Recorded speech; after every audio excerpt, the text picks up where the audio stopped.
టీడీపీతో పొత్తెందుకు? పవన్ కళ్యాణ్ పై ఎన్నికలకు ముందు చాలా మంది సోషల్ మీడియా వేదికగా అనేక రకాలుగా వ్యాఖ్యానాలు చేశారు. కొందరు అలిగి సైలెంట్ అయ్యారు. మరికొందరు పక్క పార్టీల వైపు వెళ్లారు.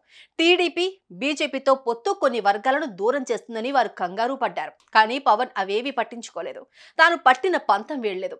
టీడీపీ, బీజేపీ, జనసేన జట్టు కట్టడంలో కీ రోల్ పోషించారు. ఎక్కడ తగ్గాలో, ఎంత తగ్గాలో అంతా తగ్గుతూ వచ్చారు.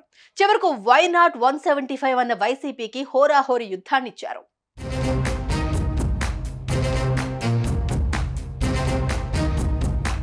జనసేనాని వ్యూహం ఆయనకు తప్ప మరొకరికి తెలియదు. పవన్ టీడీపీ, బీజేపీతో పొత్తు ఎందుకు పెట్టుకున్నారన్నది ఇప్పుడు అర్థమై ఆ రోజు తాము చేసిన వ్యాఖ్యలను సరికాదన్న నిర్ధారణకు వచ్చినట్లయింది.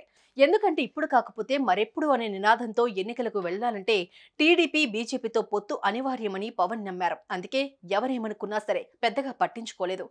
తాను అనుకున్న దారిలోనే ఆయన వెళ్లారు. చివరికి అనుకున్నదే జరిగేలా చేశారు. ఫలితం ఎలా ఉన్నా అధికార వైసీపీకి ఆపలేని యుద్ధాన్నిచ్చారు.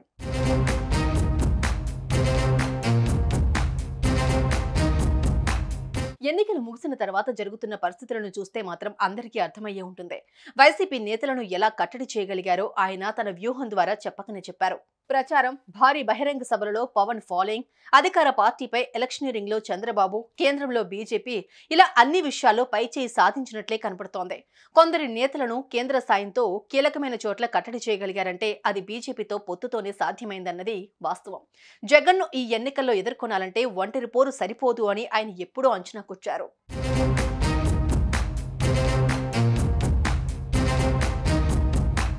జనసేన అధినేత పవన్ కళ్యాణ్ పాత్ర ఇలా ఉంటే, తనకున్న పాత పరిచయాలు, ఆర్ఎస్ఎస్ నేతలతో ఉన్న సంబంధాలను ఉపయోగించుకున్న చంద్రబాబు బీజేపీ గట్టుదాటి వెళ్లకుండా జాగ్రత్త పడ్డారు.